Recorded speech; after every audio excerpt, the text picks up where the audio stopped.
प्रिय मित्रों, CMPC YouTube channel पर आपका स्वागत, अभिनंदन।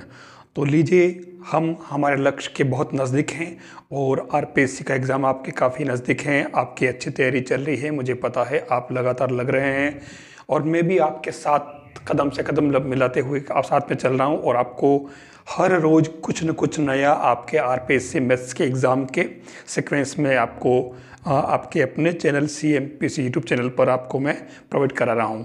तो लीजिए, आज हम स्टार्ट करते हैं पेपर 2000। ये जो है आपके 2019 का पेपर है, 18 फरवरी 2019। ठीक है। और इसके अंदर देखिए काफ़ी क्वेश्चन है, लेकिन मैं इसके अंदर आज कुछ खास पैटर्न की चीज़ें ही लूँगा। मैं सारी चीज़ें नहीं लूँगा जो ज़रूरी है। देखिए, हर पेपर में से कुछ क्वेश्चंस ऐसे होते हैं जो काफ़ी इजी हुआ करते हैं और हम इसको देखते ही कर सकते हैं।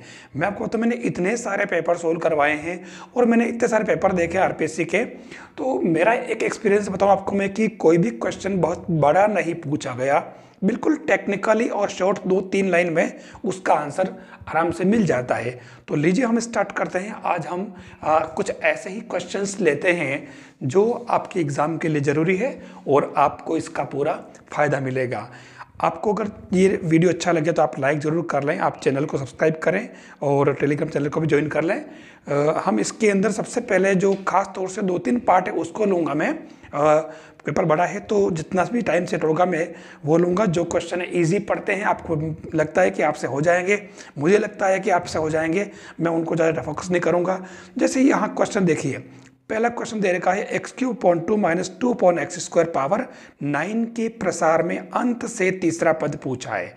ध्यान देना, यहाँ इसने थोड़ा सा बदमाशी कर दी है। अंत से तीसरा पद पूछा है तो यहाँ पर कुल पद कितने होंगे? सबसे खास बात यहाँ, ये जो आपका पहला क्वेश्चन है, अंत से तीसरा पद पूछा, तो आप पहले तो ये तय कर लें कि कुल पद जो होंगे वो कितने होंगे। क्षमा करें, पहला वो हो जाएंगे 9 + 1 10। और अंत से तीसरा पद पूछा मतलब 10वां नहीं, 9वां नहीं, 8वां पद पूछा है। हम जानते हैं TR+1 = NCR A power N - R BR। तो ये क्या हो जाएगा, R यहाँ पर, क्योंकि ये क्या बन गया आपके, आप देखिए इसके अंदर TR की जगह मैं इसको 7 + 1 कर दूं और N हमारे पास में कितना है 9C और R है 7 और A की जगह आपके कितना है आप देख लें, ये बन रहा है x³ / 2 whole power N - R, यानी कि 9 - 7 तो 2, और ये हो जाएगा -2/x² पावर कितना हो जाएगा 7। ठीक है। अब इसको आप आराम से सिंप्लीफाई कर सकते हैं, मेरे हिसाब से इसमें कोई दिक्कत नहीं है। तो ये आपके इसका जो आंसर आएगा -1152/x⁸। तो ये इस तरीके से इसका क्वेश्चन आप आराम से कर सकते हैं। फिर जो अगला क्वेश्चन है, आप देखिए, ये डिटर्मिनेंट्स का है और इसने कहा कि का मान ऋणात्मक होगा यदि ABC धनात्मक हो, ABC ऋणात्मक हो, A+B+C 0 हो और ABC के कोई भी मान हो। तो ये ABC अगर इसके अंदर धनात्मक हो तो इसका मान ऋणात्मक होगा। आप इसमें करके भी देख सकते हैं। ऐसे ही तीसरा जो क्वेश्चन आ रहा है, ये भी आपके मैट्रिक्स का है। तो ABC दे रखी है और इसने कहा D = ABC, तो अवयव D में D34 का मान क्या होगा। तो ये तीसरा ऑप्शन इसके अंदर करेक्ट है। आपको एक पर्टिकुलर वो जो है ना उसी को निकालना, आपको पूरा इसके अंदर नहीं निकालने बैठना है। मैं खास तौर से आऊँगा, ये जो क्वेश्चन 4 है, -1/3 का कोई एक मान, यानी कि इस तीनों में से क्या होगा। अब मैं आपको बताना चाहूँगा कि जब कभी, सबसे पहली बात तो आप ध्यान रखें कि इकाई के nवें मूल की बात अपन करें 1/3, हमें इसके बारे में जानकारी होनी जरूरी। इस पर इसने बहुत सारे क्वेश्चन पूछे हैं। ठीक है। इकाई का nवां मूल का मतलब, एक तो आपको पता है कि वास्तव में ये होता क्या है। अगर इसको अपन कुछ मान लें जैसे जेड, तो ये क्या बन जाएगा आपके जेड क्यूब इक्वल टू 1, यानी कि Z cube minus 1 equal to 0। तो जेड माइनस 1 और Z square plus Z plus 1 बराबर 0। इससे आपके जेड इक्वल टू 1 आ जाएगा और बाकी के जेड के मान अपन इससे निकाल सकते हैं। ठीक है, अब मैं जो बताना चाह रहा हूँ कि इसके जो सबसे पहली बात आपको ध्यान रखनी है कि इसके मूल जो होते हैं 1 ओमेगा ओमेगा स्क्वायर, ये जीपी में होते हैं। इस पर प्रश्न पूछा गया है। ठीक है, दिख भी रहे हैं। दूसरी बात, इसका एक सम्मिश्र मूल दूसरे का, जैसे अगर दोनों मूल अल्फा है और बीटा है तो beta square equal to alpha या फिर alpha square equal to beta, ये आपको ध्यान रखना है। ठीक है, अब इसको करने से पहले मैं आपसे एक बात कहना चाहूँगा कि जैसे आपके पास में एक क्वेश्चन है, बहुत फेमस क्वेश्चन है, ये कह रहा है कि अगर आपके पास में xn equal to cos pi upon 2 power n plus में कर दो इसको, plus iota sine pi upon 2 power n, तो ये इसमें एक आता है कि prove that x1 x2 x3 infinite equal to -1। बहुत ही इम्पोर्टेंट और फेमस क्वेश्चन है। आप इसको थोड़ा सा ठीक से समझ लें कैसे होता है। आप इसमें एक काम करें, x1 x2 x3 के मान लिख लें, x1 x2 x3 इनफाइनाइट तक। तो ये क्या होगा, आप ध्यान से अगर देखें तो cos pi upon 2 power 1 plus iota sine pi upon 2 power 1 multiply cos pi upon 2 power 2 plus iota sine pi upon 2 power 2, इस तरीके से चलेगा। तो अगर आप ध्यान से देखें तो इसकी जो वैल्यू आएगी वो क्या आ जाएगी, cos pi upon 2 power 1 plus pi upon 2 power 2 plus plus और इनफाइनाइट प्लस आयोटा और ऐसे ही sine pi upon 2 power 1 pi upon 2 power 2, इस तरीके से अनंत तक चलेगा। अब इसको कैसे सोल्व करते हैं, आपको अगर पता हो तो ये आपके जीपी है, जीपी का n पदों तक का योग है और इसका जो वो होता है एस अनंत इक्वल टू, आपको पता हो तो a अपॉन 1 माइनस आर। ठीक है, अब आराम से आप कर सकते हो। इससे आप ये करोगे तो इसकी जो वैल्यू आएगी वो आपके पाई आ जाएगी प्लस आयोटा साइन पाई, मतलब आप देखो कि इसकी वैल्यू -1। मैंने ये क्वेश्चन आपसे क्यों करवाया, मतलब -1 को अपन, एक तो मैंने एक क्वेश्चन बहुत इंपॉर्टेंट है जो मैंने इसमें बता दिया आपको। दूसरी बात कि cos pi plus iota sine pi equal to -1 होता है, ये ध्यान रखना है। ठीक है, तो ये रिजल्ट भी याद रखें। अब मैं इस चीज़ को इस क्वेश्चन के अंदर, अगला जो हमारा क्वेश्चन आ रहा है मैं इसमें कैसे यूज़ करता हूँ। -1 पावर 1/3 का कोई एक मान है या ये पूछा है। ठीक है, तो हम इसके अंदर क्या करें, आपको मालूम है कि मैं इस -1 को क्या लिखूं, मैं इसको लिख दूं cos pi plus iota sine pi कर दूं और पावर 1/3। अब आपको मालूम होगा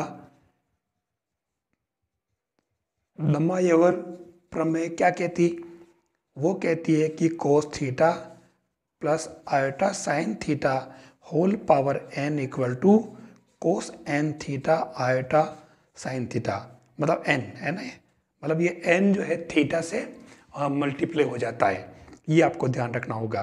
तो ये आपके क्या बन गया, ये बन गया आपके कोस π/3 प्लस आयोटा साइन π/3, मतलब कोस 60 1/2 आयोटा √3/2। आप देखिए कि ये आपके क्या आ गया, पहला वाला ऑप्शन इसके अंदर करेक्ट है।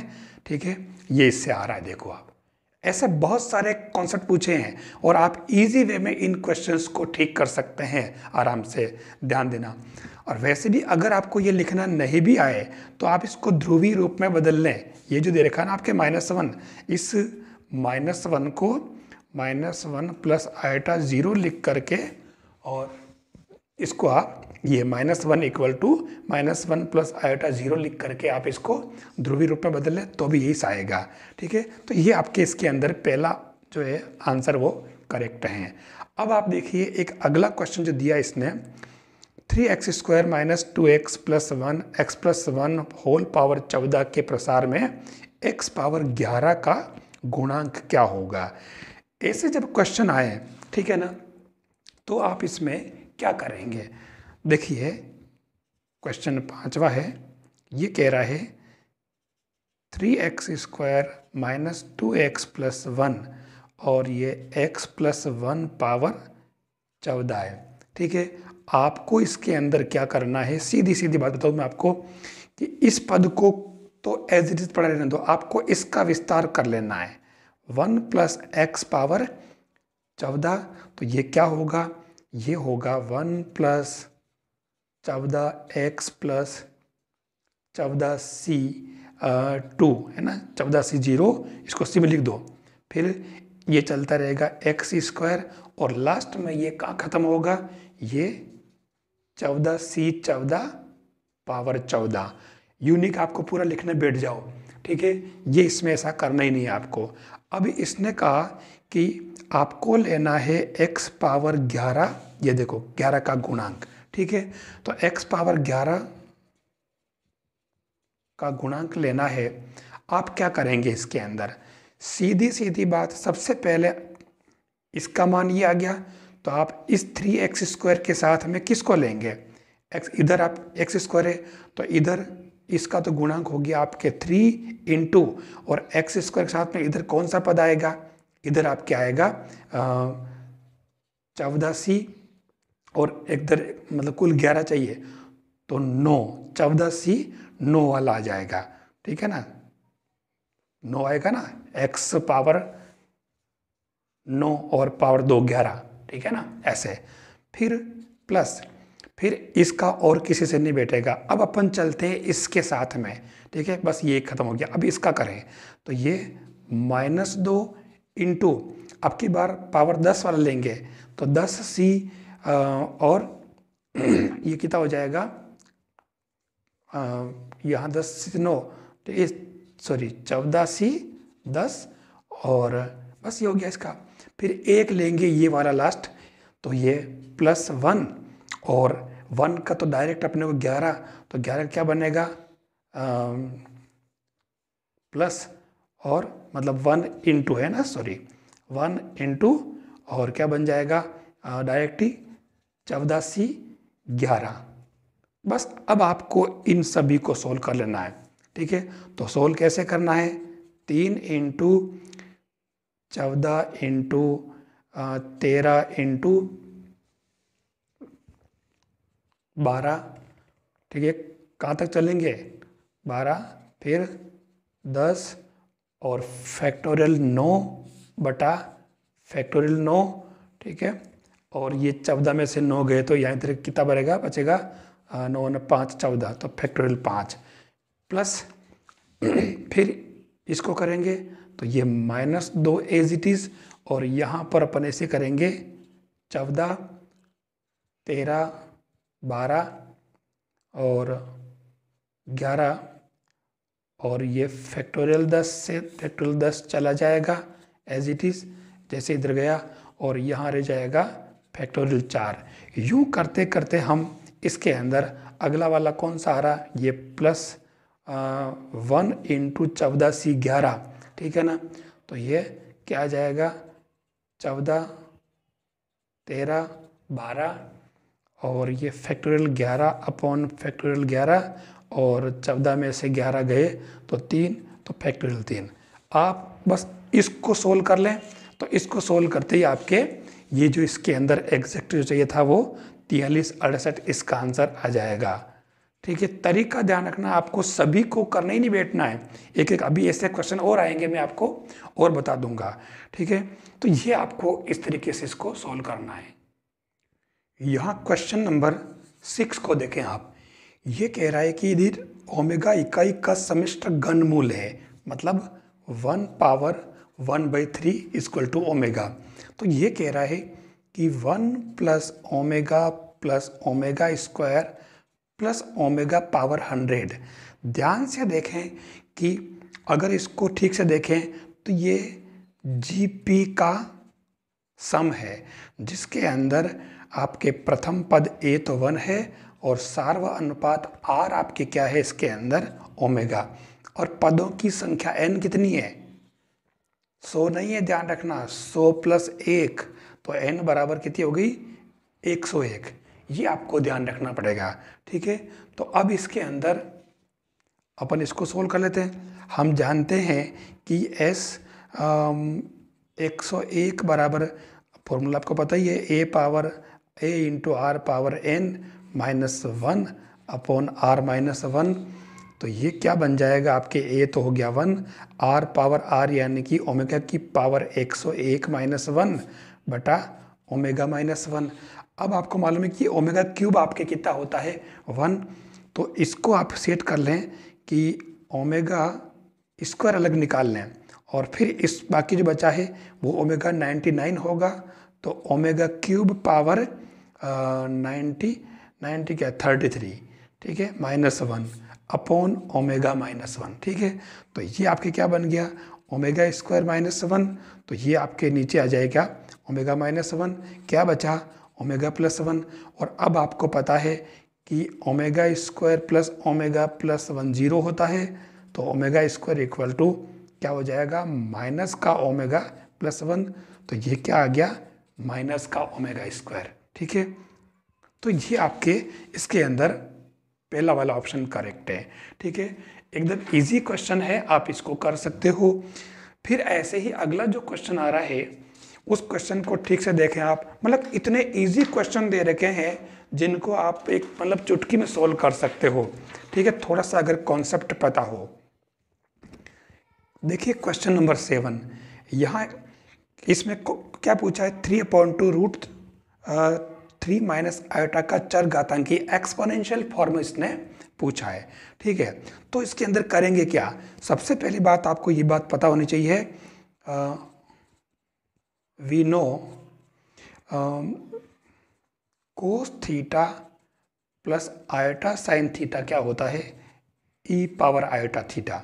ठीक है, तो अब इसके अंदर आप क्या करें कि इस 3 को तो आप बाहर पड़ा रहने दें, 3 तो ने 2 को भेज दें आप अंदर आयोटा अपॉन 2। ठीक है, अब अगर इसको ध्यान से देखें, हम इसको ध्रुवीय रूप के अंदर बदल लेते हैं। ठीक है, ध्रुवीय बदलना आता है इसको, मतलब ये एक तरह से कोस theta plus iota sine theta बनना चाहिए। ठीक है, तो यहाँ आप ये काम करें, आपको पता है आर कोस थीटा √3/2 और r sine theta equal to minus का 1/2। तो आप देख लो इसके अंदर अपने को आर जो आ रहा है, ठीक है, वो तो अपने वो बाहर बन रहा है, वैसे भी वेक्टर पड़ रहा है, फिर भी अपन कर ले भले, चलो तो ये क्या आ जाएगा स्क्वायर करके जोड़ लें, तो r square equal to 3/4 plus 1/4। तो इससे फर्क नहीं पड़ा, आर तो अपने 1 आ रहा है, कोई दिक्कत ही नहीं इसमें। हमें खास तौर से जो चाहिए वो चीज़ अपन देख लेते हैं, वो क्या है, डिवाइड कर लें, तो ये tan थीटा इक्वल टू क्या बनेगा दिस अपॉन दिस। ठीक है, तो ये -1/2 अपॉन √3/2, 2 से 2 कैंसिल, -1/√3। ठीक है, मतलब आपके tan थीटा आ रहा है माइनस में 1/√3। अब आपको पता है कि इसको अपन यूँ कह सकते हैं कि tan और माइनस में, ये जो माइनस में बनेगा तो 1/√3 किसकी होती है tan π/6 की। ठीक है, और आपको ये भी पता है कि जो tan बनता है इसमें ऑल प्लस है। ठीक है, इसके अंदर माइनस बनता है। ठीक है, तो आप एक काम करें, इसको ले लें आप tan π-π/6 कर लें। ठीक है ना, कोई फर्क नहीं पड़ेगा इससे।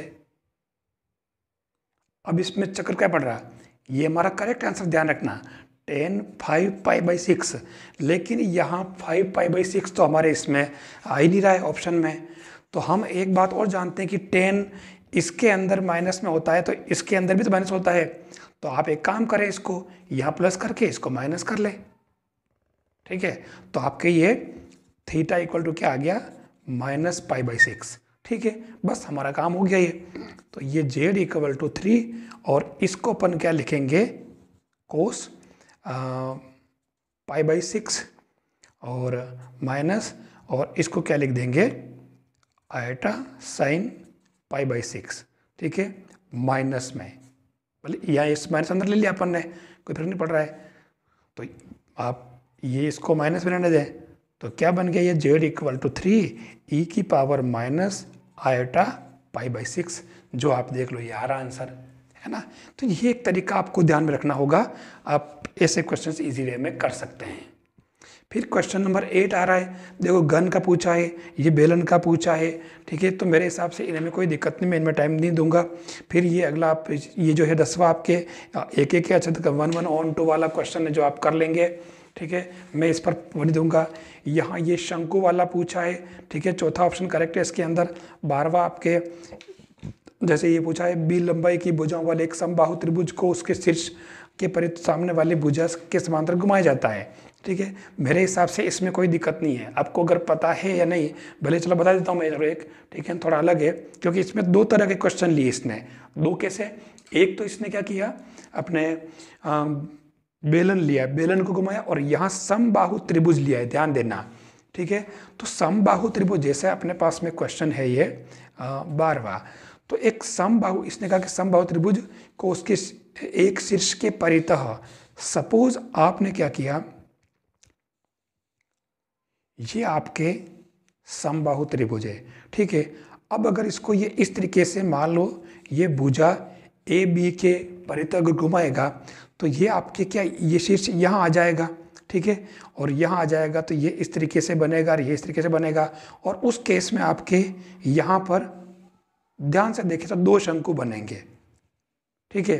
तो इसने क्या पूछा कि इस प्रकार बने ठोस आकृति का आयतन, तो ठोस आकृति का आयतन हमारे पास क्या हो जाएगा, ठोस आकृति शंकु हो गई। तो पहली बात तो इससे 2 शंकु बन रहे हैं, तो 2 into 1/3 pi r square h बन जाएगा, ठीक है। तो ये 2/3 पड़ा रहने दें, पाई पड़ा रहने दें, ठीक है, जो इसमें आ ही रहा है। और इसने कहा बी लंबाई की भुजा है, ठीक है, बी लंबाई की भुजा, तो ये अपने पूरी, अगर ये बी है, ये बी है, ठीक है, तो ये आपके क्या हो जाएगी, b/2, ठीक है। तो आपके r तो इसकी होगी त्रिज्या, ध्यान से देखना, ठीक है, और ये आपके b/2।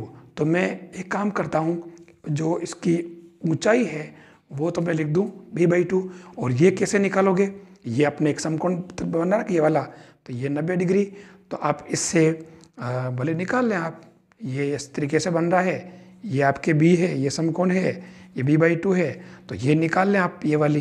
तो क्या आएगा, ये इसको कुछ मान ले, जैसे z मान लिया, तो z square equal to B square minus B square by 4, ठीक है। तो ये 3b²/4 बनेगा।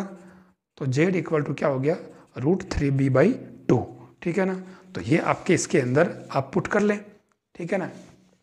तो ये क्या आ जाएगा आपके, r² का मान ये आ गया, इसको r ही मान लो, तो √3 यानी कि ये 3b² बाई क्या बन जाएगा 4, ठीक है। तो ये इससे आप देखो 2 से 2 कैंसल, 3 से 3 कैंसल, और ये क्या बना 1/4 और पाई b³, जो आपके ये आंसर आ रहा है। इसके अंदर देखो ये इसमें कौन सा है, दूसरा वाला ऑप्शन आ रहा है इसके अंदर। तो ये 2 और कहीं कहाँ रह गया, जो कट जाएगा इसके अंदर, ठीक है ना। तो ये मतलब तरीका इसका ये रहेगा, तो आप आराम से इसको भी कर सकते हो। ये 1/4 नहीं आ रहा है, इसमें 2 ही आएगा। कहाँ मिस्टेक हुई है देखिए, डबल किया है ना इसका, तो ये इसके अंदर 2 और 2 ये इसके अंदर 1/4 ही आ रहा है पाई बी क्यूब। आप इसमें मुझे आंसर चेक कर लेना। आप ये चौथा वाला ऑप्शन कट आ रहा है, इसके अंदर दूसरा बताया जा रहा है, तो आप देख लें। इस तरीके से 13वां क्वेश्चन है, तो ये बेलन का है, बेलन का आयतन इक्वल टू बेलन का आयतन। ऐसे ही ये खोखला गोला है और इस तरीके से आगे ये फिर बेलन का क्वेश्चन है। तो मेरे हिसाब से ऐसे क्वेश्चन में कोई दिक्कत नहीं, आप कर लेंगे। 16वां क्वेश्चन देखिए आप, ये ट्रिग्नोमेट्री का है, मेरे हिसाब से इसमें कोई दिक्कत नहीं, पहला वाला ऑप्शन करेक्ट है इसके अंदर। ऐसे ही 17वां क्वेश्चन जो है, सूर्य का उन्नयन कोण क्या होगा यदि एक खंबे की छाया उसकी लंबाई से √3 गुना है। ठीक है, तो कोई विशेष बात नहीं, अगर आप इसको करना चाहें तो आ जाएगा। ठीक है, मेरे हिसाब से इसमें कोई दिक्कत नहीं आएगी, फिर भी चलो मैं थोड़ी हेल्प कर लेता हूँ। ठीक है, ये है और इसने कहा कि खंबे की जो छाया है वो √3 गुना है, तो ये अगर h है तो ये आपके हो जाएगा √3h, और ये 90 डिग्री, तो ये आपके tan थीटा, इसको थीटा ले लें तो ये 1/√3 आ रहा है, तो थीटा इक्वल टू आपके tan 30 की वैल्यू है, ये आपके 30 डिग्री आ रहा है, तो ये दूसरा वाला ऑप्शन करेक्ट है। फिर आप यहाँ देखिए 18वां क्वेश्चन थोड़ा अलग पूछा है। देखिए 18वें क्वेश्चन में आप देखना, इसने जो एक तो कहा है कि sin थीटा इक्वल टू -1/2 और tan थीटा इक्वल टू इसने 1/√3 का है। आप इन दोनों को हल कर लें, हल करेंगे तो आपके ये क्या बनेगा,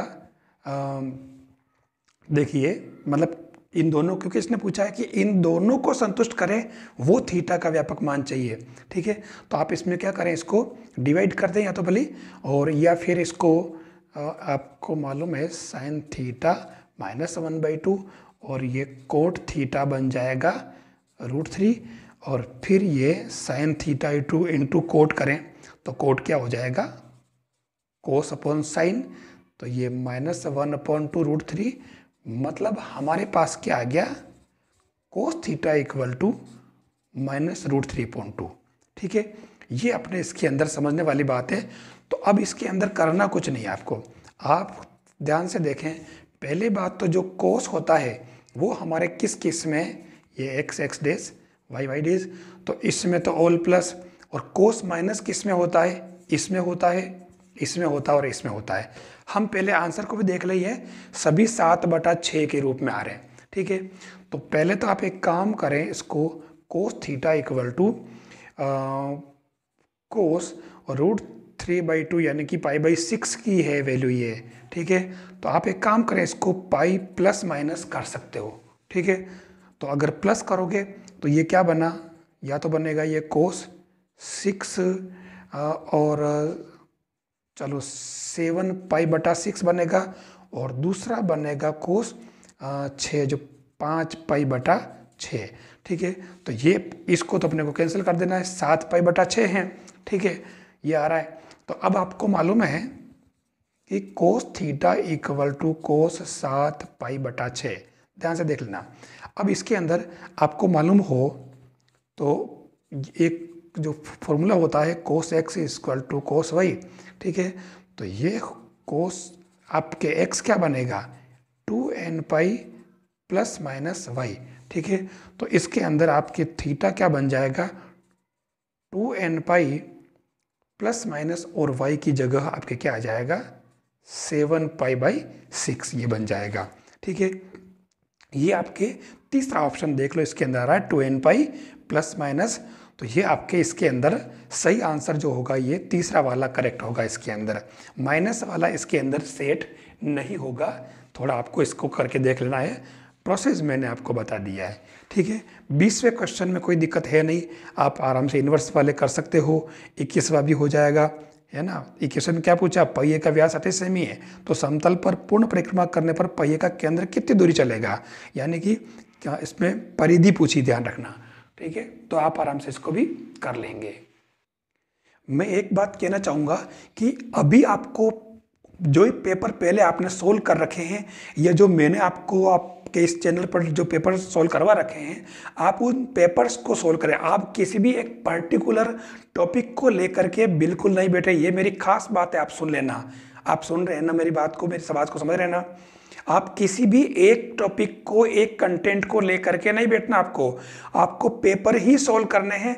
जो सोल्व एक क्वेश्चन को लेकर बैठना नहीं, मान लो कोई क्वेश्चन नहीं हो रहा छोड़ दो उसको, लेकिन पेपर को सोल्व करना, क्योंकि पेपर में अलग अलग तरह के क्वेश्चन आएंगे तो आपको पता चलेगा कि हर क्वेश्चन में चेंज आते ही आपका माइंड किस तरीके से काम करेगा। जैसे यहाँ देखिए, अभी यहाँ किसका क्वेश्चन आ गया, fx equal to X minus one plus X minus two, तो सत्य कथन है, 4 ऑप्शन दे रखे हैं। अब इसके अंदर मैंने आपको यहाँ संतत वाली बात बताई है। अगर इसको ध्यान से देखें, जो आपका क्वेश्चन है 22वां, ठीक है, 22वां क्वेश्चन कह रहा है कि x minus one plus X minus to, ये आपके fx बराबर है। आपको अगर याद हो तो ध्यान से देखना, मैंने इस तरीके के क्वेश्चन को कैसे ड्राफ्टिंग करवाई थी।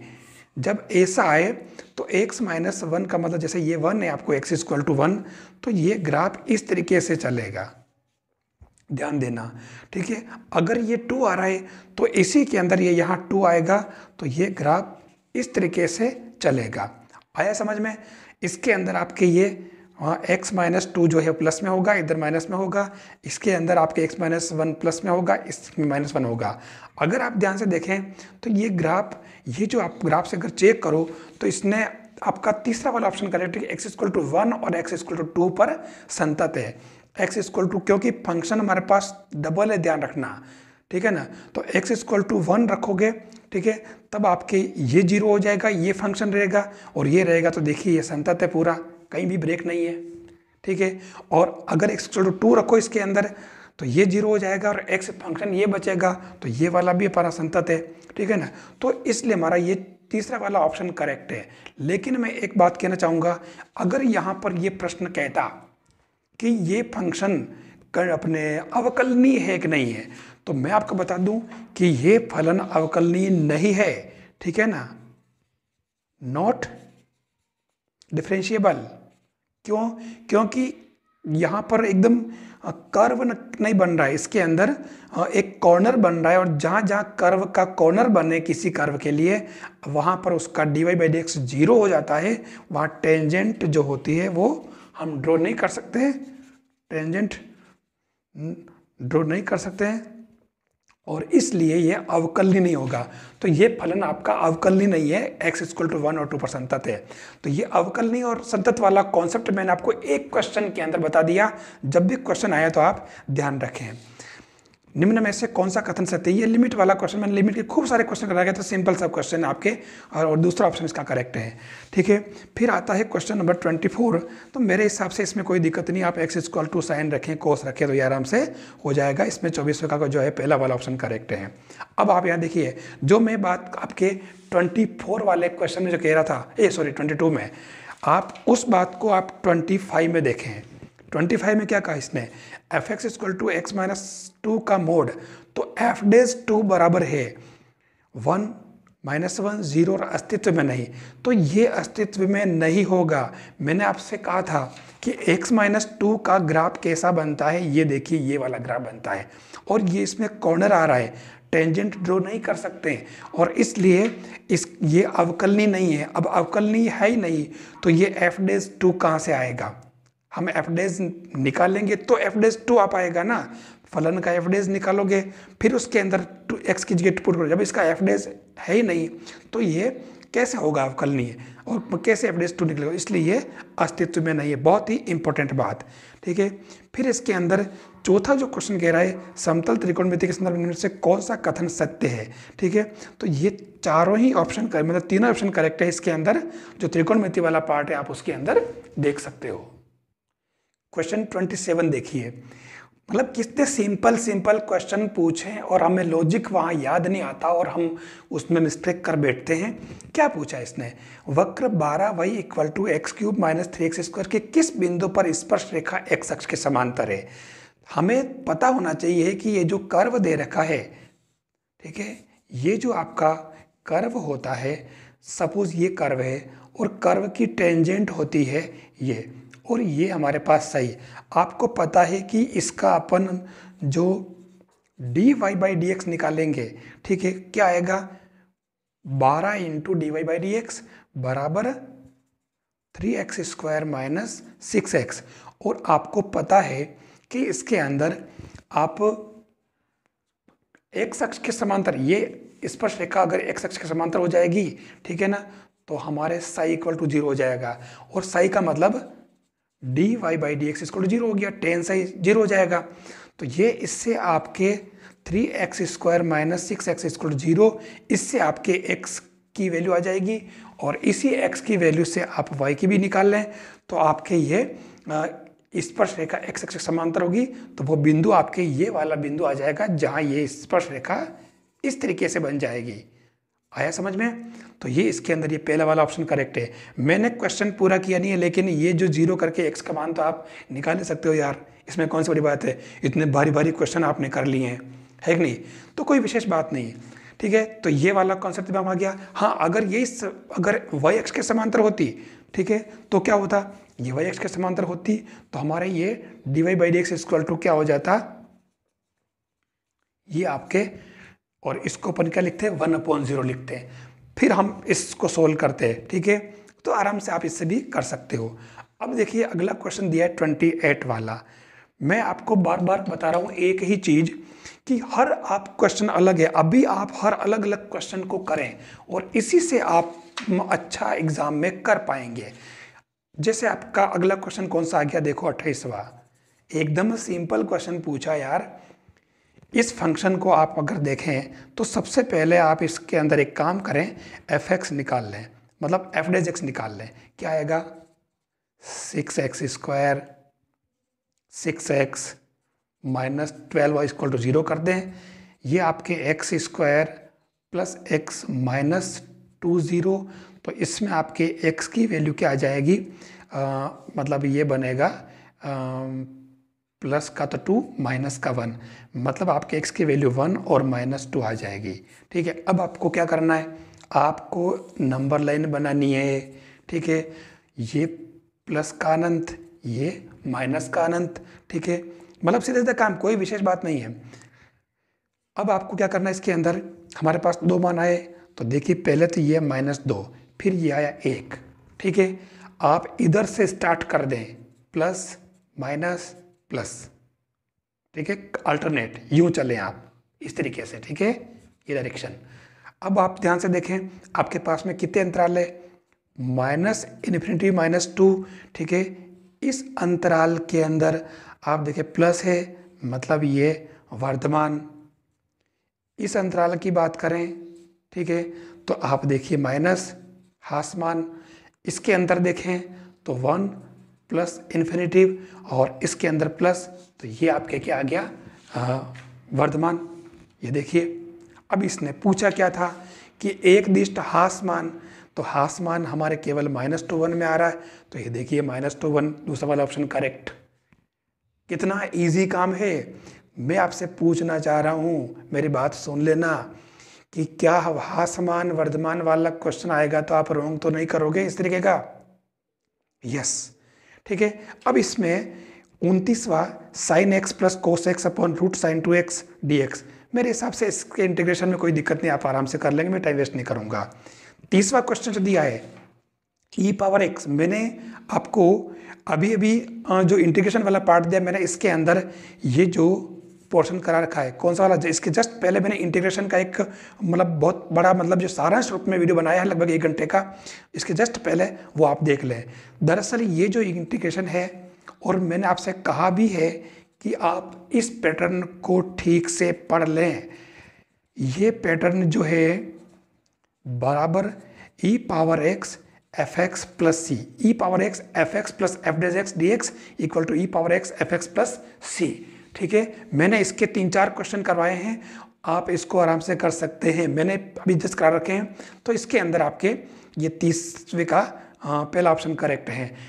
इसको खाली बीच वाले को सेट करना है कि ऐसा सेट करो कि ये पद और ये टुकड़ यानी -1 और +1 कर दो यार, हो जाएगा। अभी क्या देर लग रही है ना, इसमें 1 जोड़ो 1 घटा दो तो ये आराम से बन जाएगा। ये देखो ना fx, और ये x plus 1 upon x plus 1 whole cube plus, और ये -2 upon x plus 1 whole cube dx। भाई हो गया, देखो नहीं, इसका अवकलन ये आ रहा है है ना। तो ये आपके पहला ऑप्शन करेक्ट है, ठीक है। फिर ऐसे ही 31वां, ये जो कह रहा है इसमें आप ये जो देखो इंटीग्रेशन का ये अपने क्वाड्रेचर वाला है, तो ये आप इसमें तीसरा ऑप्शन करेक्ट है इसका। इसको मैं अलग से मैंने करवा काफ़ी रखे हैं, फिर और भी करा दूंगा। वैसे आप इसको कर सकते हैं, इसको ट्रेस करते ही आपके मतलब ये क्या बनेगा, ये देखो इसको ट्रेस कैसे करोगे आप। सबसे पहले इस कर्व को आप x = 0 करें। देखो 31वां, आप क्या करेंगे, x = 0 करें, कर्व यहाँ रहेगा, x = 1 करें यहाँ आएगा, 2 करें यहाँ आएगा। मतलब आप देखो कि ये कर्व इस तरीके जा रहा है। बस आपको ये इस तरीके से गुणा किया अंदर, x = 0, 1 और 2, बस ये एरिया निकाल लो यार, हो जाएगा, कोई खास बात नहीं है, ईजी है ना। फिर आप देखिए 32वां क्वेश्चन। अरे यार क्वेश्चन को ठीक से देख लो आप, है कुछ भी नहीं है। क्या कहा इसने, x² + y² = t - 1/t दे रखा है, ठीक है। आपको करना क्या इसके अंदर, पहले तो दोनों पदों को ठीक से देख लो। dy/dx पूछा है, सिंपल से क्वेश्चन के अंदर भी हम मात खा जाते हैं, तो हम नहीं खाए मात, इसलिए मैं आपको ये बताता हूँ कि आप इस फलन का x² + y² = t - 1/t, आप इसका क्या करेंगे, स्क्वायर कर लें। तो ये बना x4 y4 प्लस और ये 2x² y² = क्या बन गया, t² - 2 + 1/t², ठीक है। अब आपके पास में ये क्या बन रहा, देखो x4 + y4 क्या है आपके पास में, इसी को आगे बढ़ा दो आप, इसकी जगह आप ये पुट कर दें, t² + 1/t², ठीक है, बराबर t², इसमें अपने ये पद और बन रहा 2x² y² और ये t² प्लस t² क्या है, ये तो कट जाएगा है ना, ये पद तो पूरा उड़ जाएगा कि इधर वाले से है, तो खाली क्या बचा -2, ठीक है। बस आपके पास बचा x² y² = -1। आप इसको u × v से अवकलन कर लें, आपके ये दूसरा वाला ऑप्शन इसके अंदर आ जाएगा। ऐसे 3-4 क्वेश्चन बनते, ध्यान रखना, यहाँ क्यूब मिलेगा, यहाँ 6 मिलेगा, तो आप इसके अंदर रोंग नहीं करें, इस बात का आप ध्यान रखें। यहाँ देखिए 33वां, 34वां और 35वां तीनों क्वेश्चन जो आपके क्वाड्रेचर के एरिया निकालने वाले, ऐसे क्वेश्चन में आपको क्या करना है, ग्राफ बनाएं, आप उसको कर्व को ट्रेस करें और ये आपके इसके अंदर आसान आ जाएंगे। मतलब इसमें क्वेश्चन बड़े नहीं पूछे, सबसे पहले बात आपको इसको ट्रेस करना आना चाहिए। ये पैराबोला है, ये स्ट्रेट लाइन है, ध्यान देना, ठीक है ना। और पैराबोला में थोड़ा ध्यान रखना, इसको आपको थोड़ा सेट कर लेना है। जैसे ये देखो कैसे, इसके अंदर 33वां, ये आपको क्या करना है, इसको x² = y - 2 कर लेना, तो x² = ये कैपिटल Y बन जाएगा, यानी इसका जो ये पैराबोला बनेगा, ये आपके कैसा बनेगा, ये 2 कम हो जाएगा y एक्स में से, तो ये आपके 2 है, ये ऊपर रहेगा, ध्यान रखना। और ये इसने x + y है, तो ये आपके ये बन जाएगी। तो मतलब ये आप ट्रेस करते ही आप इसको निकाल सकते हो, ठीक है। मैं इन क्वेश्चन में ज़्यादा फोकस नहीं करूँगा, 33, 34, 35 आप कर लेंगे। क्वेश्चन नंबर 36 दे रखा है, a0 0 b 1 1 समरेखी कोलिनियर है, तो a inverse plus b inverse का मान क्या होगा। अरे यार तीसरा ऑप्शन करेक्ट है, इसके अंदर कुछ नहीं है, इसके अंदर समरेख होने का मतलब क्या हुआ, अगर एक ही रेखा में है। कौन सा क्वेश्चन था, 36वां, ठीक है। ये आपके अगर एक ही रेखा में है, कौन कौन से बिंदु, ये थे आपके a0 0b और 1 1, तो ए बी सी, आप क्या करें, ए बी का स्लोप बराबर बी सी का स्लोप निकाल लें, है ना। तो ये कैसे, y2 मतलब y2 - y1 upon x2 - x1 बराबर y2 - y1 upon x2 - x1। बस इसको सोल्व करोगे तो ये 1/a + 1/b = 1 आ जाएगा, ठीक है। ये बहुत छोटा सा कॉन्सेप्ट है, तो ये 1 आ रहा है, इसका आंसर है, ठीक है। अब चलते हैं अपन एक अच्छे से क्वेश्चन में जो काफ़ी पूछा जाता है और इतना इजी है, आप बिल्कुल चुटकियों में इसको कर सकते हो। कैसे, क्वेश्चन नंबर 37, ऐसे 3 क्वेश्चन पूछे, आप ध्यान रखना मिस्टेक नहीं हो जाए। 37 7। इसको आप ठीक से देख लें, एक रेखा है ये वाली और कोई बिंदु P है, ठीक है, इसके ऊपर, जिसके कोऑर्डिनेट दे रखे हैं 3, 8, और ये कह रहा है कि इसका आपको इसके अंदर बिंब इमेज देनी है P डैश।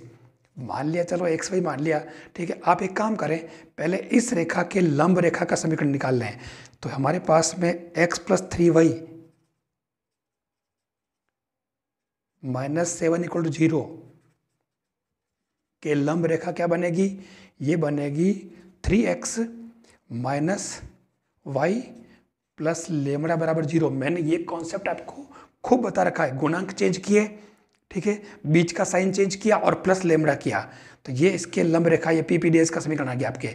अब आपको क्या करना है, ये 3 8 से गुजर रही है ना, तो ये 3 रखा, इसके अंदर 9 और ये 8 प्लस लेमड़ा बराबर 0, तो लेमड़ा = -1 आ गया। मतलब आपके इस रेखा का समीकरण क्या आ गया? 3x - y और बराबर 1 हो गया। और उधर आपका एक जो इक्वेशन आ रहा है x + 3y = 7, हल करो इसको, है ना। तो इससे हल करते आपके क्या आ जाएगा, x और y के मान आ जाएंगे। अब मैं इसको आगे नहीं करूँगा, टाइम वेस्ट नहीं करूँगा मैं, x और y के मान आ जाएंगे इससे। तो ये क्या बिंदु आया आपके, ये आपके x y आ जाएगा, ठीक है ना। अच्छा एक बात सुने, ठीक है, ये हाँ भले कोई बात नहीं, ये आ गया। अब आपको क्या करना कि ये जो है, जब x y आ गया तो आपको करना ही क्या, यही तो करना था, है कि नहीं। देखिए यहाँ भी एक गड़बड़ हो जाएगी, ठीक है ना, जल्दबाजी में मामला बिगड़ जाता है। कैसे क्या हुआ, हमने क्या इसको एक्स वाई मान लिया, तो ये थोड़ा ध्यान रखें, क्योंकि हमारा एक्स वाई में पहले चल रहा है, तो अपन एक्स वाई नहीं मान लेते हैं, हम एच के मान लेते हैं, ठीक है ना इसको। तो ये एक्स वाई आएगा, जो इसका इंटरसेक्टिंग पॉइंट आएगा क्यू आ जाएगा ये आपके इससे, तो ये आपके एक्स वाई आ जाएगा और ये एच के हैं, ठीक है। तो आपके आराम से आपको पता है कि 3 + h/2 = x, और ये x आप निकाल चुके हो। ऐसे ही 8 + k/2 = वही, बस आपके ये h के आ जाएगा, तो ये आपके इसकी इमेज आ जाएगी। बहुत अच्छा क्वेश्चन है, आप इसको ठीक से कर लेना, ठीक है। फिर अगला क्वेश्चन है, देख करके डर लगता है कि तो इन्वर्स में आ गया, इसको कैसे ट्रेस करेंगे। प्रथम चतुर्थांश में वक्र x = sin इनवर्स y, दूसरा x = cos इनवर्स y, और y अक्ष से घिरे क्षेत्र का क्षेत्रफल ज्ञात करना है। अरे भाई इसको आप क्या करें, आप इसको एक काम करें, एक मिनट है ना, मैं पेपर ले लेता हूं दूसरा। आप इसके अंदर सबसे पहले देखिए, इन्वर्स देख करके आपको डरने की ज़रूरत नहीं। आपको ये x = sin इनवर्स y, तो इसको तो लिख दें आप sin x, और दूसरे को लिख दें y = cos x। अब आपको प्रथम चतुर्थांश की बात कर रहा है, तो sin x तो आपका चलता ही है इस तरीके से, ठीक है, और cos x जो चलेगा आपका ये इस तरीके से चलेगा, है ना। तो ये वापस कहाँ जाके मिलेंगे, ये मतलब ये दोनों आपको π/4 पर मिलेंगे, ध्यान रखना। ये जो है ना, आपको मालूम है कि इन दोनों में x = π/4 पर ये मिलते हैं। तो इसने कौन सा एरिया पूछा है, ये वाला, है ना। तो इससे आप निकाल सकते हो आराम से दूसरे का, इसमें ये मतलब दूसरा वाला ऑप्शन इसके अंदर करेक्ट है। देखिए अगला क्वेश्चन है 39, निम्न में से कौन सा वक्र परवलय y² = 4x को समकोण पर काटेगा। ठीक है, 4 वक्र दे रखे हैं, हमें थोड़ा उल्टा चलना पड़ेगा। हमारे पास में 3 मतलब ऐसे ऑप्शन है, जैसे पहला, दूसरा, तीसरा। इन तीनों में से भी पहला और दूसरा, और पहले और दूसरे में से अपन दूसरे को ले लेते हैं, चलो अंदाज से। तो इसमें क्या है कि जो 39वां है, अगर आप ध्यान से देखें तो हमारा ये जो कर्व होगा, समकोण पर काटने की बात कर रहा है, तो एक पैराबोला हमारा ये वाला है और दूसरा पैराबोला हमारा ये है, ठीक है। अब ये आपके सबसे पहले आपको ऐसे क्वेश्चन को कैसे करते हैं, हमारे पास में पहला कर्व है C1 y² = 4x। ध्यान से देखना, जब दो वक्र एक दूसरे को काटते हैं तो ये जो टॉपिक है, ये दो वक्रों का इंटरसेक्शन है, ठीक है ना, प्रतिच्छेदन कोण।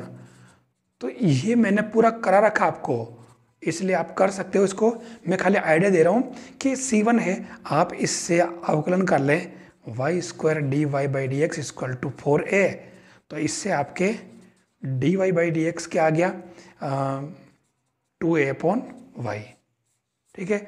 ऐसे ही दूसरा जो कर्व है C2, वो जैसे मैंने ये ले लिया तो x² इक्वल टू 4ay। तो ये इसका जो dy/dx बनेगा वो आपके क्या बन जाएगा, उल्टा बनेगा, इसके अंदर अपॉन में x बनेगा, मतलब x/2a बन जाएगा। ठीक है। अब आपको क्या करना है, इसका तो आपको मालूम है कि tan theta equal to m2 minus m1/1 plus m1 m2 होता है। ठीक है। तो यहाँ तो इसने पहले कह दिया कि समकोण को काटेगा, तो समकोण पर काटे तो हमें तो पता है ना यार, m2 minus m2 into m1 equal to -1 ये होता है। तो हम तो ये इसका वास्तव में क्या m1 ही तो है। ठीक है। और ये इसका m2 है। ठीक है ना। तो m1 m2 आपने निकाल तो लिया, लेकिन थोड़ा सा इसमें आपको काम करना पड़ेगा। कैसे कि ये वक्र दोनों कहाँ काट रहे हैं, वास्तव में ये वक्र 4a पर काट रहे हैं, प्लस माइनस ध्यान रखना, दोनों में कटेंगे, ध्यान रखना ये। ठीक है ना। क्योंकि y² से करोगे तो हमारे पास में जो बिंदु आएगा वो 4a माइनस 4a। तो इससे आपका m1 तो आ जाएगा 1/2 और m2 आ जाएगा -2। तो लीजिए ये आपके आ रहा है -1। तो ये आपके दूसरा वाला ही ऑप्शन करेक्ट है। अब मुझे ये मत पूछना कि ये तो आपको पता था पहले इसलिए आपने इसको ले लिया। मेरे को पता था, लेकिन एक आइडिया ये ध्यान रखना पड़ेगा कि पहले तो मैक्सिमम कर लेना पड़ेगा, और एक इस क्वेश्चन को करने के लिए हमें क्या क्या थ्योरी पता होनी चाहिए। हमारे को दो वक्रों का प्रतिच्छेदन, हाँ अगर अपन वृत्त लेते तो इसका ढाल निकाल लेते, इसका m1 m2 निकाल लेते, बात तो वो की वही है। ठीक है ना। तो ये आपको ध्यान रखना होगा। फिर है 14वां क्वेश्चन देखें, ये जो उसका दे रखा है अपने 2D का ग्रेजुएशन लेवल का, और इसमें आपको क्या करना है देखिए, साफ साफ दे रखा कि संयुग्मी अर्धव्यास। ठीक है।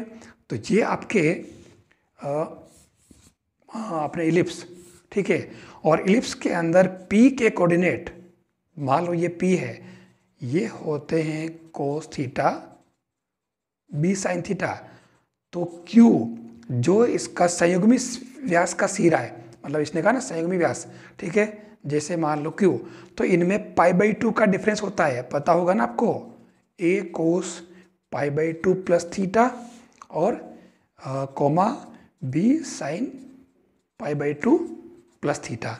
तो आपके एक तरह से ये P तो आ गया a कोस थीटा। ठीक है। और ये b साइन थीटा अपन जानते हैं, और Q क्या आ गया -a साइन थीटा, और ये b कोस थीटा। बस अब हमारे को इसने क्या कहा कि मध्य बिंदु का बिंदुपथ, मान लिया जाए कि PQ के मध्य बिंदु का बिंदुपथ की बात करें, वैसे ये मानक रिजल्ट मैंने पहले आपको करा रखा है। ठीक है। अब इसके अंदर क्या करें आप, मध्य बिंदु मान लिया आपने H ले लिया। ठीक है। इन दोनों का, तो H इक्वल टू क्या हो जाएगा a माइनस a, मतलब a cos theta minus a sine theta upon 2। तो ये क्या आ जाएगा 2h upon a equal to cos theta minus sine theta. और similarly 2k upon b equal to cos theta plus sine theta. आप इनका work करके जोड़ लें तो आपके ये दूसरा लेमड़ा की वैल्यू हाफ आ जाएगी। ठीक है। वर्ग करके जोड़ना है। ठीक है। Adding, clear. ऐसे 41वां क्वेश्चन आप कर लेंगे, कोई दिक्कत वाली बात ही नहीं इसके अंदर। ठीक है। और फिर बात करें, क्योंकि 11वीं क्लास का है तो कोई भी कर सकता है इसको। फिर क्वेश्चन नंबर 42वां है, वापस एक नया कॉन्सेप्ट। आपको पता होगा एक दीर्घवृत्त x² + a² + b² equal to 1 की परस्पर लंबवत स्पर्श रेखाओं के प्रतिच्छेद बिंदु का बिंदुपथ।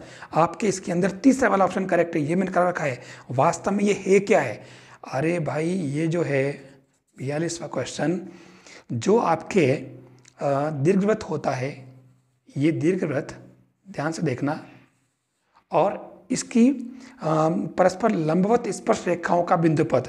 तो लंबवत स्पर्श रेखाओं का बिंदुपथ बनेगा, वो क्या बनता है, वो बनता है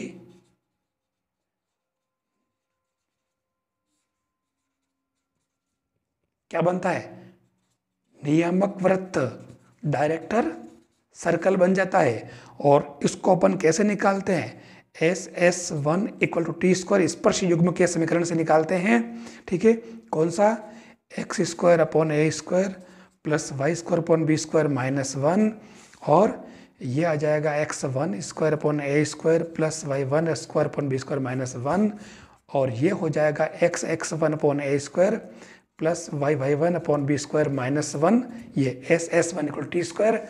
और इसमें आपको क्या करना, एक्स स्क्वायर का गुणांक प्लस वाई स्क्वायर का गुणांक बराबर 0। ठीक है ना, तो ये आपके आ जाएगा सीधा सीधा ये x square plus y square equal to a square plus b square. मैंने इसके अंदर बहुत बड़ी बात, थोड़े से इन दो चार जो रगीटे करे हैं, और इसके अंदर मैंने कितनी इंपॉर्टेंट बात बता दी है कि लंबवत स्पर्श रेखाओं का बिंदुपथ वो क्या कहलाता है, नियामक वृत्त, डायरेक्टर सर्कल, ध्यान रखना आप। ठीक है ना। फिर क्वेश्चन नंबर 43वां, तो इसके अंदर भी आप डायग्राम बना करके एरिया निकाल सकते हैं आराम से। एक बहुत अच्छा क्वेश्चन है, देखो 44, समतल 3x minus 5y plus 4z equal to 5 के सापेक्ष बिंदु 1 2 माइनस 1 के प्रतिबिंब के कोऑर्डिनेट, इमेज के कोऑर्डिनेट निकालने हैं, है ना, रिफ्लेक्शन। तो इसके अंदर आपको क्या करना होगा, हाँ आप देखें, मैं डायग्राम बना लेता हूँ। चलो इसके अंदर क्वेश्चन नंबर 44, और इसका जो डायग्राम बनेगा आपके ये, ठीक है, और ये आपका कोई पॉइंट P ले लिया जिसके कोऑर्डिनेट है आपके पास 1 2 माइनस 1। ठीक है, 1 2 माइनस 1, मिक्स मत करना इसको ऊपर वाले से। ये इसके अंदर P, ये P हो गया, और ये इसके अंदर इसकी इमेज निकालनी P डैश। ठीक है, तो जो भी आएगी, मान लो अपन इसको ले लेते हैं x1 y1 z1। ठीक है, अब इसके अंदर क्या करना है, जो हमारा प्लेन दे रखा 3x minus 5y plus 4z equal to 5, तो हम इससे क्या करें, हम इस लाइन का इक्वेशन निकाल लेते हैं। कैसे निकालेंगे, x माइनस 1, ठीक है, अब equal to y minus 2 upon और z प्लस 1 अपॉन, ध्यान से देखना। और नीचे क्या आएंगे, नीचे इस प्लेन के ये 3 माइनस 5 4 आएंगे, क्योंकि ये इसी के डायरेक्शन रेशोज है, 3 माइनस 5 और 4। अब आप इसको r मान लें, तो इससे हमारे एक इस पर जो कोई, जैसे ये q ले लिया, तो q के कोऑर्डिनेट आ जाएंगे। ठीक है, तो q के कोऑर्डिनेट निकालने के लिए अपन क्या करेंगे, इसमें आप x इक्वल टू 3r प्लस 1, y equal to minus 5r plus 2 और इक्वल, है ना, और z equal to 4r minus 1, ये आगे।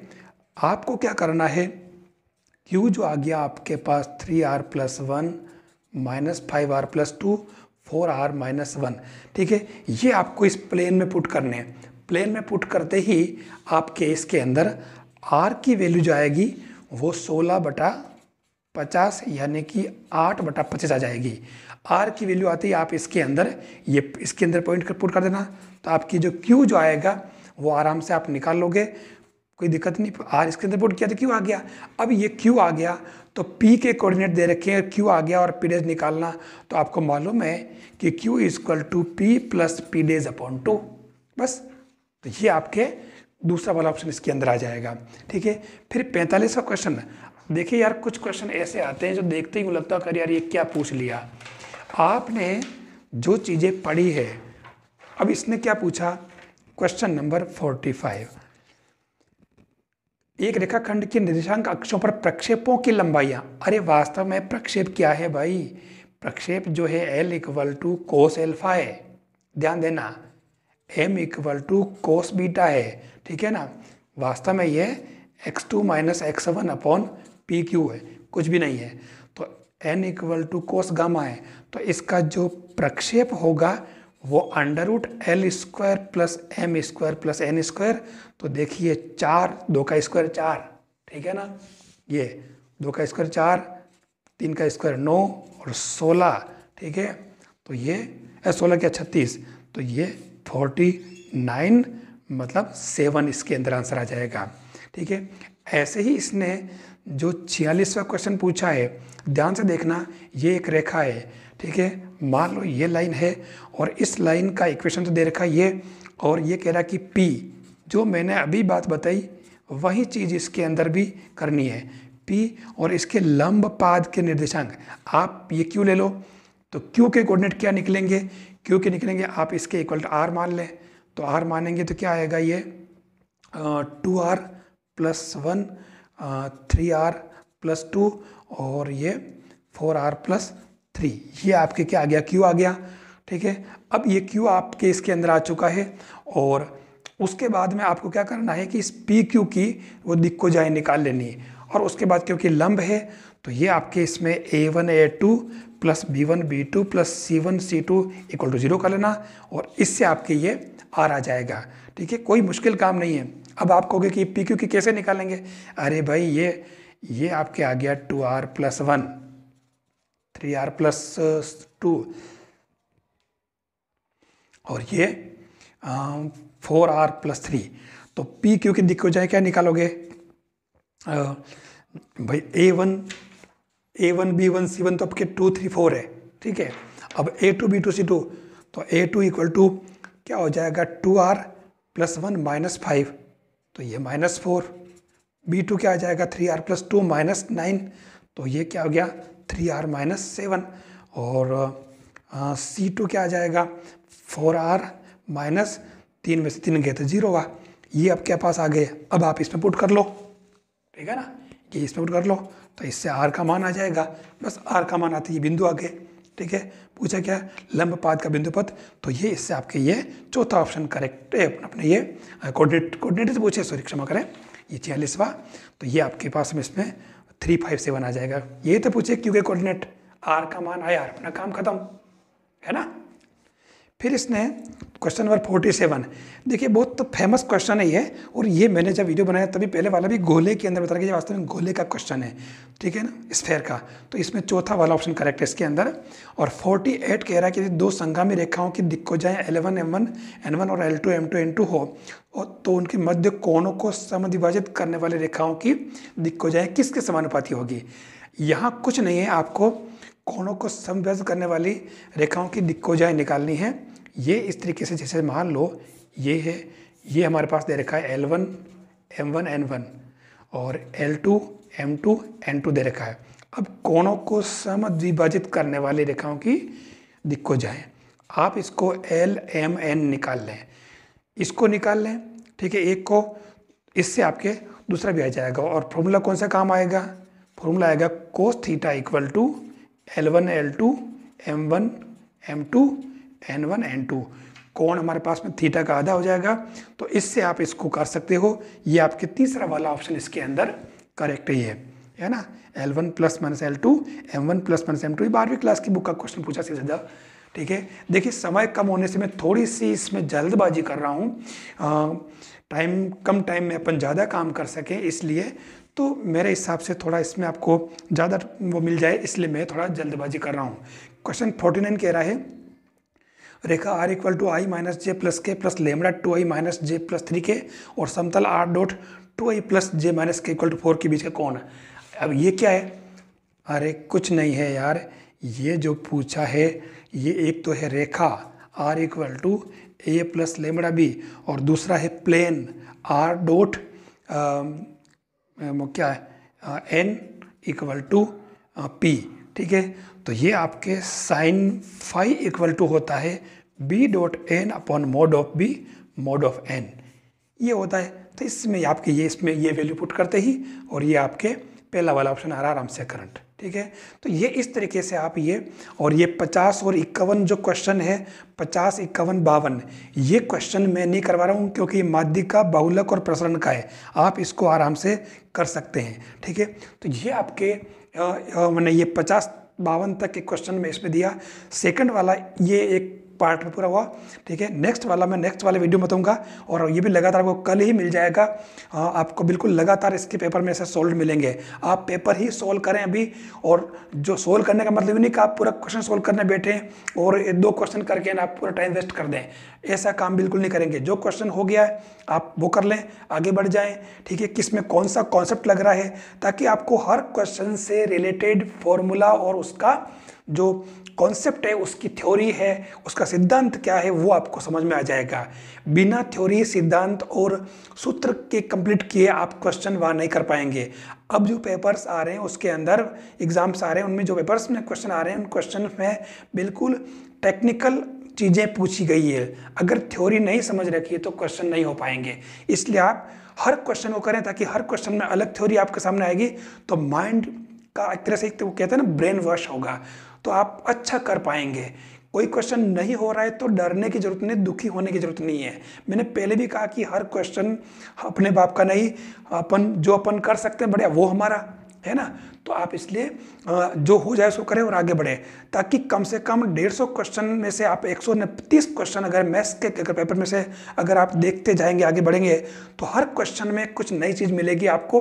और आपको फॉर्मूला अगर याद नहीं तो तुरंत आप अपने पास जो कंटेंट है, जो बुक्स है, आप उसमें वो देखोगे और फॉर्मूला याद हो जाएगा।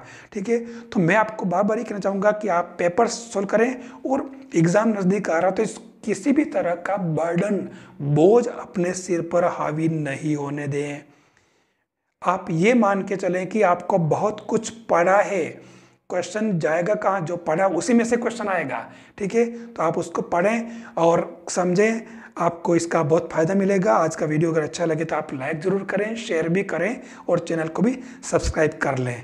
नेक्स्ट वीडियो इसका जो है वो आपको नेक्स्ट में बहुत जल्दी मिल जाएगा, लगातार ही मिलेगा, आपको कल ही मिल जाएगा इसका ये वीडियो, आपको बहुत जल्दी अभी मिल जाएगा। थैंक्स।